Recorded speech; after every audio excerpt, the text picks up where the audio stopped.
je suis en colère. Pourquoi? Parce que j'ai vu quelque chose avec mes yeux. Ah, ça a éveillé telle pensée, tel sentiment, telle force. Je ne supporte pas cette force, tu es faible. Tu es mort. Tu n'es pas. C'est n'importe qui est, sauf toi.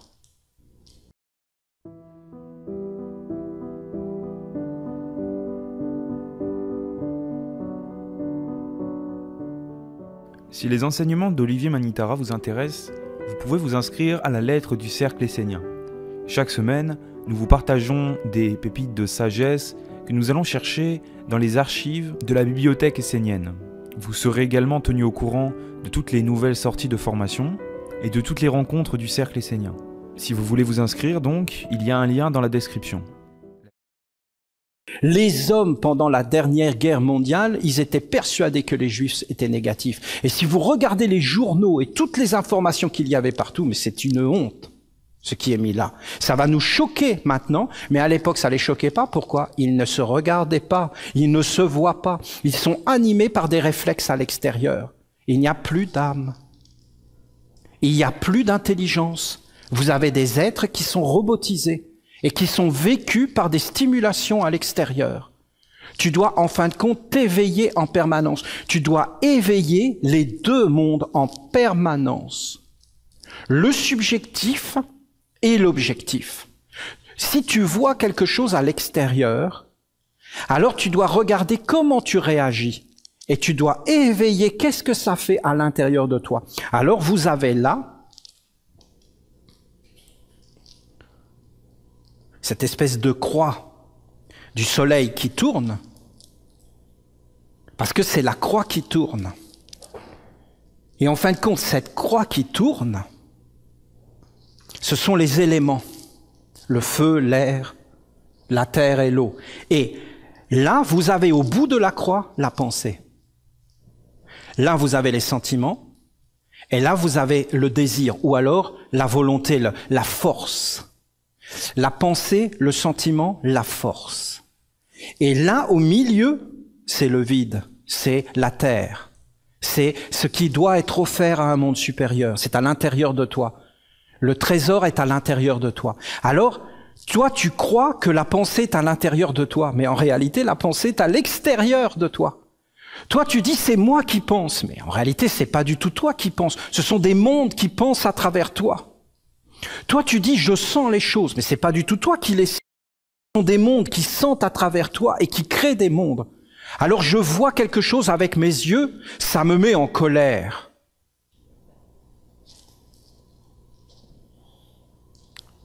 Ça te met en colère? Oui, je suis en colère. Pourquoi? Parce que j'ai vu quelque chose avec mes yeux. Ah, ça a éveillé telle pensée, tel sentiment, telle force. Je ne supporte pas cette force, tu es faible. Tu es mort. Tu n'es pas. C'est n'importe qui est, sauf toi.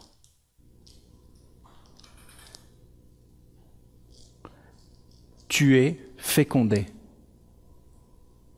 par tout ce qui bouge. On te dit une parole et ça y est. C'est terrible, hein, c'est très dur. Tu dois t'observer et regarder que les pensées, les sentiments, la volonté est à l'extérieur de toi et pas du tout à l'intérieur de toi. Ce qui est à l'intérieur de toi, c'est la conscience. La conscience, c'est la terre sur laquelle tu es posé. Tu es conscient. Ou tu es inconscient. Si tu es inconscient, c'est fini. Si tu es conscient, tu dois être éveillé pour choisir ta destinée. Je vois quelque chose à l'extérieur. Cette chose entre en moi et je suis dans la colère. Je ne regarde plus l'extérieur, mais je regarde l'intérieur. Je vois à l'intérieur la colère. Je dis pourquoi je suis en colère et je regarde ce qui est derrière la colère. Ça n'a rien à voir avec ce qui est à l'extérieur. Si ma vie dépend de ce qui est à l'extérieur, je suis faible. Si ma vie dépend de ce qui est à l'intérieur, la force est à l'intérieur. Où est la force? Si tu attends que la force soit à l'extérieur de toi, c'est que tu es faible. Pourquoi, par exemple, dans les couples, on attend toujours que l'autre soit notre sauveur?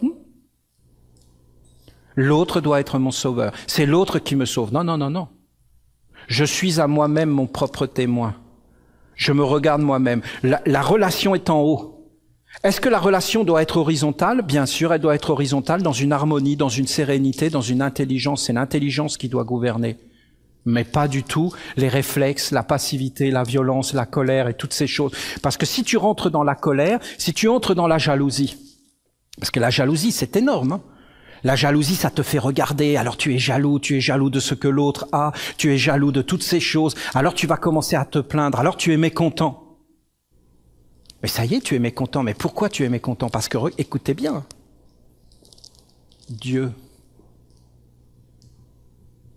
regarde, ah c'est beau, regarde le monde et voit que tout est bon.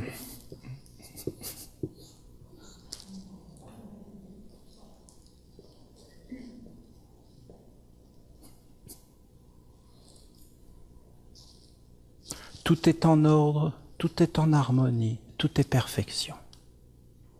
Pourquoi t'es mécontent? Parce que t'es bête.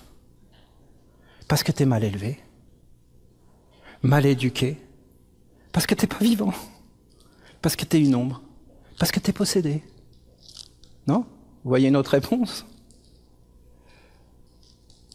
Si Dieu regarde le monde et voit que tout est bon, est-ce que c'est vrai? Mais oui. Est-ce que tout est bon, la perfection?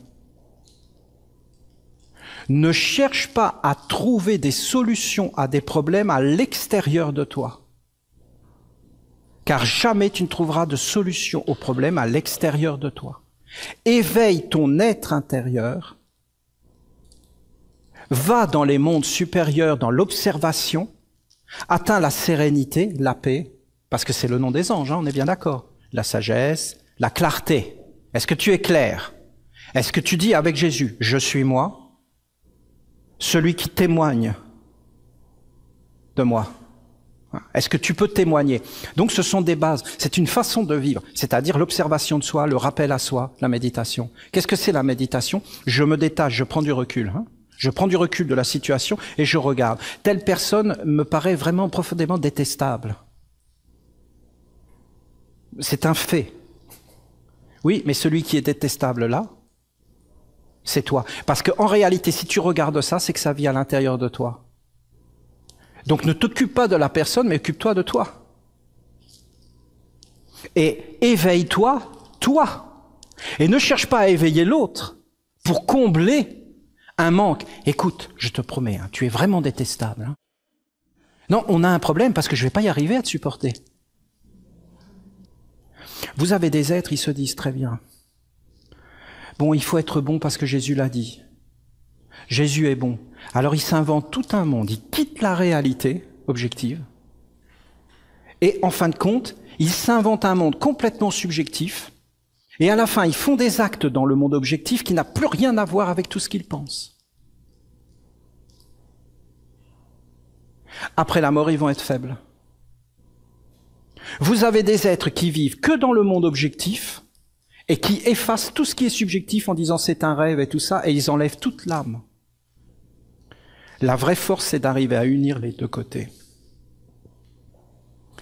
La vraie force, c'est à avoir une âme et à donner une âme. Alors, les volontés, les sentiments, les pensées apparaissent. Quand tu vois la nature, qu'est-ce qu'un arbre? La volonté, l'âme, la pensée des dieux. Et là, tu vois pas simplement que le monde extérieur, mais tu vois un monde intérieur féerique. Qu'est-ce que c'est un village essénien? Un village essénien, c'est une terre où il y a des êtres qui s'éveillent dans la conscience et qui pratiquent le rappel à soi et l'observation de soi en permanence et qui cherchent à tisser des relations éveillantes et clarifiantes et qui cherchent en fin de compte à se servir de tous les blocages à l'extérieur pour éveiller la sérénité, la paix, la bonté, le travail sur soi, la transformation de soi, la transformation des énergies, l'équilibrage des deux serpents en permanence. Et qu'est-ce que la perfection d'un village essénien? C'est un village où il n'y a plus que les dieux. C'est que des dieux.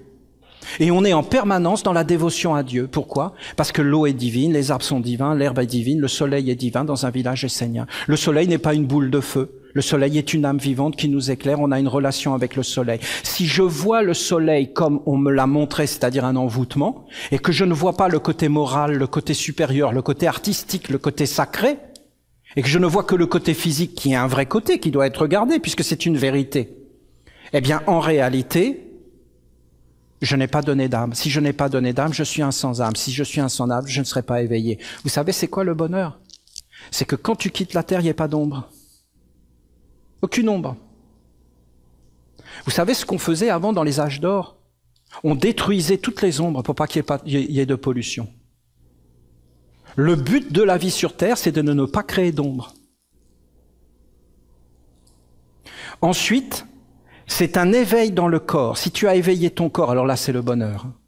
Que tu arrives à vivre après la mort, à passer les étapes et à rester conscient et agissant. Alors tu sais en réalité que tu es mort et tu n'es pas pris dans un monde. Et dans le fond, tu deviens un créateur. Si tu arrives à atteindre des états supérieurs, tu peux très bien atteindre l'immortalité. Si tu reviens sur la terre, alors tu vas ramener avec toi ce que tu avais travaillé parce que c'était conscient, parce que c'était agissant dans les deux mondes, et tu vas continuer ton éveil et tu vas t'éveiller. Tu vas t'éveiller et tu vas retrouver ton chemin. Sinon, tu t'endors et c'est fini.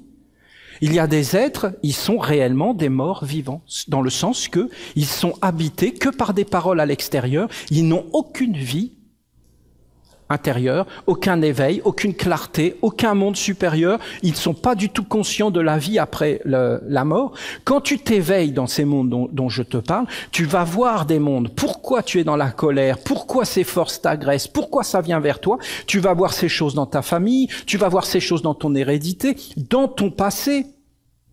Et après, si tu t'éveilles, tu vas t'apercevoir que le monde subjectif est plus réel que le monde objectif. Tu deviens un créateur.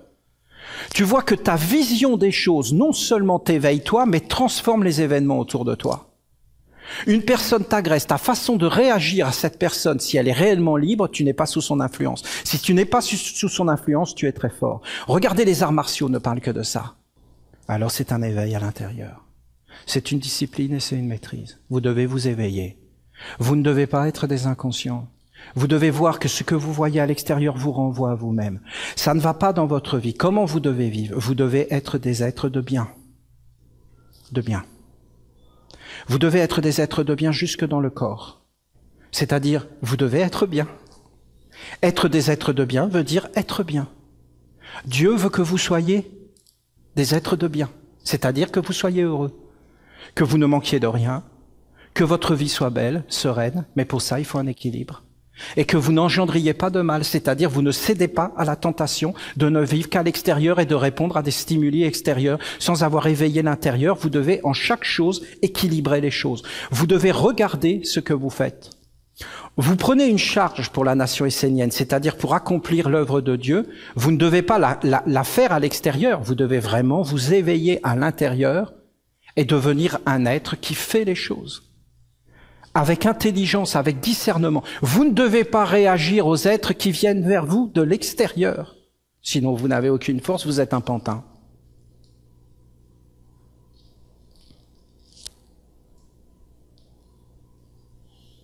Vous êtes un pantin, la signature est sur vous.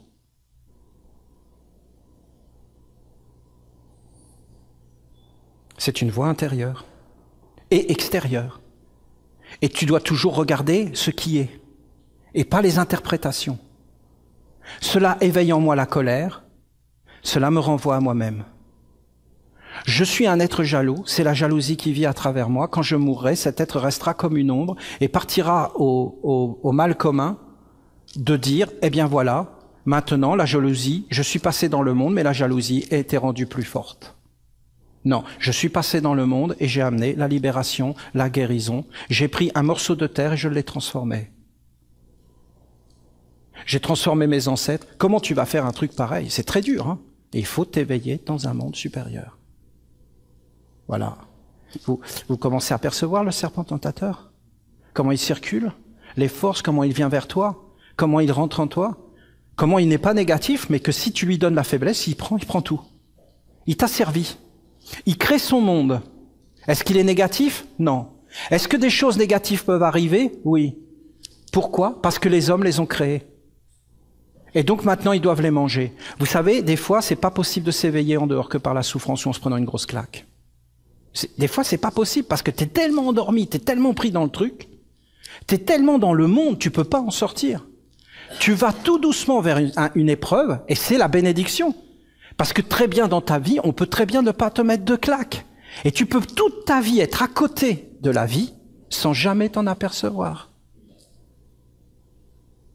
Et tu meurs comme ça. Et c'est fini. Ou alors tu t'éveilles. Sache que tu iras jusqu'au bout de tes pensées. Mais est-ce que c'est les tiennes?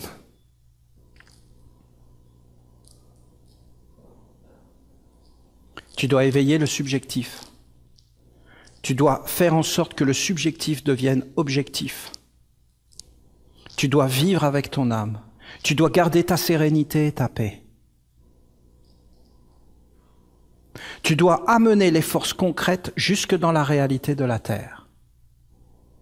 Aujourd'hui, si vous êtes serein et calme et que vous regardez le monde, tout est en train d'aller vers la mort. Le ciel a été détruit, les humains n'ont plus de ciel, plus d'orientation, les hommes sont perdus. Et ils sont prêts à vivre sans âme. Et les hommes ont tout abdiqué, ils sont prêts à être des sans-âme. Et vous allez voir, ça va aller jusqu'où d'être des sans-âme. Et on a enlevé l'âme aux animaux, on a enlevé l'âme à la nature, on a enlevé l'âme aux pensées, on a enlevé l'âme des paroles. Il n'y a plus des paroles d'âme, il n'y a plus d'âme dans les paroles, il n'y a plus rien dans ce qu'on dit. Sinon, jamais ils se permettraient de dire tout ce qu'ils disent. Aujourd'hui, plus personne se cache. Tout le monde raconte n'importe quoi ouvertement, nos dirigeants, tout ça.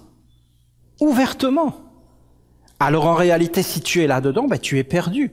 Donc tu dois te tourner vers l'intérieur et trouver le chemin. Et tu vas voir qu'en réalité, ton ange va te parler. Et ce ne sera pas le serpent tentateur. Lui, il arrive et il te dit, voilà, il te dit que des mauvaises choses. Il te conseille toujours dans le côté de la peur. Il te dit toujours d'aller prendre à l'extérieur. Il ne va pas t'éveiller à l'intérieur. Tu dois vraiment t'observer et te transformer. Voilà. Bonjour à tous, j'espère que cet extrait de conférence vous a plu. Moi je m'appelle Thomas Cahuzac et c'est moi qui vais fouiller dans les archives de la nation essénienne pour trouver ces passages d'Olivier Manitara que je trouve pertinents pour vous, pour participer à votre chemin. Donc cet extrait-là fait partie d'un corpus d'enseignement qui est disponible sous la forme de formation sur le site du Cercle Essénien. Donc à l'heure où cette vidéo sort, il y a une offre qui propose les bases de l'enseignement essénien, donc un ensemble de 3 formations d'Olivier Manitara qui est à un tarif intéressant. Donc je vous laisse aller regarder tout ça, le lien est dans la description.